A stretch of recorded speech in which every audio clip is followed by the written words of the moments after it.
कि किसान को कभी भी एमएसपी का लाभ नहीं मिला। सभापति महोदय, इसलिए किसानों ने मांग की कि एमएसपी को कानूनी गारंटी दी जाए। मैं सभापति महोदय, आपके आज्ञा से मैं कृषि मंत्री से जानना चाहूंगा, सीधा जवाब दीजिए, आप बचिए मत, कि आप एमएसपी को कानूनी गारंटी देना चाहते हैं या नहीं देना चाहते। मंत्री जी एक सेकंड, राम शिव से सवाल पूछ रहे हैं, बोलिए। भगवान राम ने कहा था, शिवद्रोही मम दास कहावा, सोनर सपनऊ मोहि न पावा। सरकार का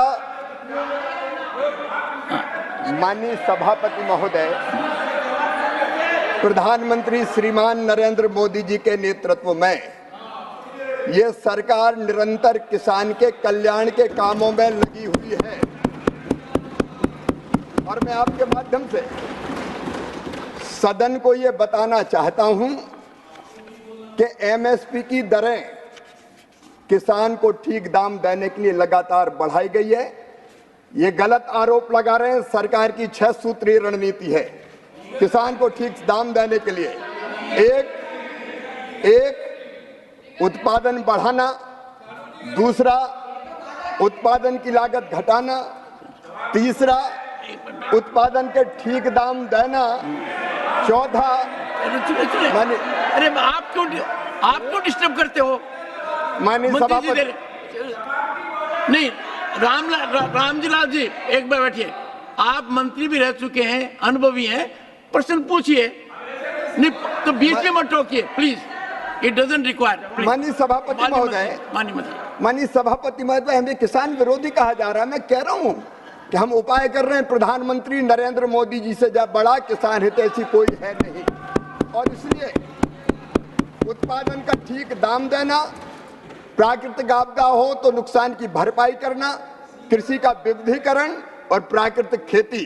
अब इसमें उचित दाम देने के लिए माननीय सभापति महोदय, समिति की रिपोर्ट आएगी तब हम कार्रवाई करेंगे, लेकिन तब तक हम चुप नहीं बैठे।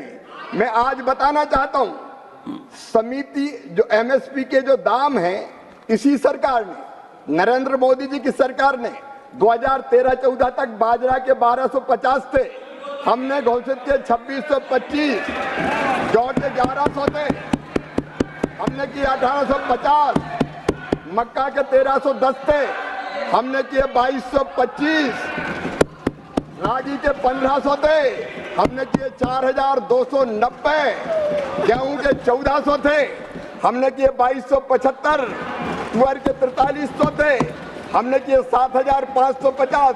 ये 23 फसलों के दाम देख लीजिए। और माननीय सभापति महोदय, Randeep, what is this practice? Honorable Minister is replying. Let him complete. अपने क्या कर रहे हैं? नहीं, सुनिए एक बार, सुनिए। इन्होंने एमएसपी पूछा तो क्या बोले? रणदीप जी, कम से कम इतना समय हो गया, मंत्री जी जवाब दे रहे हैं, जवाब को सुनिए। ये क्या कर रहे हैं? इतना बड़ा है। रामजी लाल जी बैठिए। माननीय मंत्री जी, माननीय सभापति महोदय, जब माननीय सुरजेवाला जी की सरकार हुआ करती थी, उससे दुगने एमएसपी के दाम किए हैं इस सरकार ने, दुगने। और एक निवेदन और करना चाहता हूं माननीय सभापति महोदय, ना आप मंत्री जी, जो उत्पादन की लागत आती है उस पर 50% मुनाफा जोड़ के नरेंद्र मोदी जी की सरकार मिनिमम सपोर्ट प्राइस देती है, नरेंद्र मोदी जी की सरकार, और हम उस पर खरीद भी रहे। माननीय सभापति महोदय, मैं विनम्रता पूर्वक कहना चाहता हूं, विनम्रता पूर्वक, कि समिति की रिपोर्ट आएगी तब हम उचित फैसला करेंगे, लेकिन तब तक हम चुप नहीं बैठे हैं। हम लगातार किसान के हित में फैसले लेते जा रहे हैं। और केवल इतना नहीं, माननीय सभापति महोदय, प्रधानमंत्री किसान सम्मान निधि जैसी योजना, जिसमें सीधे 60,000 करोड़ रुपया हर साल किसानों को देने का काम यही सरकार कर रही है। माननीय सभापति महोदय, इतना ही नहीं, गेहूं की खरीदी बढ़ी है, किसानों की संख्या बढ़ी है, धान की खरीदी बढ़ी है, किसानों का नंबर बढ़ा है। और माननीय सभापति महोदय, 1,68,000 करोड़ रुपया फर्टिलाइजर पर सब्सिडी ये सरकार दे रही है, तो एक नहीं ऐसे अनेकों कदम। माननीय सभापति महोदय, इसलिए मेरा निवेदन है कि ये सरकार किसानों की सरकार है, किसानों के हित में हम फैसला लगातार कर रहे हैं, और भी विचार आवश्यक है, उस पर सरकार प्रधानमंत्री नरेंद्र मोदी जी के नेतृत्व में गंभीर है, और उचित कदम समिति की रिपोर्ट आने के बाद उस पर हम विचार करेंगे।